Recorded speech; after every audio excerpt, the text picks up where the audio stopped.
அனைவருக்கும் எனது அன்பான வணக்கம். திருவள்ளுவர் இயற்றிய திருக்குறளில் அறத்துப்பால் அதிகாரம் 3 நீத்தார் பெருமை 25வது குறள். ஐந்தவித்தான் ஆற்றல் அகல் விசும்பு உலார் கோமான் இந்திரனே சாலும் கரி. ஐம்பொறிகள் வழியாக எழுகின்ற ஆசைகளை ஒழித்தவனுடைய வலிமைக்கு வானுலகத்தில் தலைவராக உள்ள இந்திரனே போதிய சான்று. ஒழுக்கம் மிக முக்கியம். ஒழுக்கம் உடைய முனிவருக்கு வணங்கும் தெய்வம் முன் வந்து நிற்கும். பஞ்சபூதமும் ஏவல் செய்யும். ஐம்புலன்களை அடக்குவர்களின் ஆற்றல் மிக உயர்ந்தது.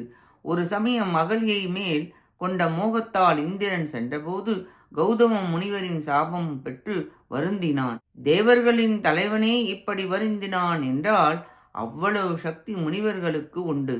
தவ வலிமை மூலம் அனைத்தையும் செய்ய இயலும். இந்திரனே அதற்கு சாட்சி என நீத்தார்களின் பெருமையை விளக்கி கூறுகிறார் திருவள்ளுவர் இக்குறளில். நன்றி, வணக்கம்.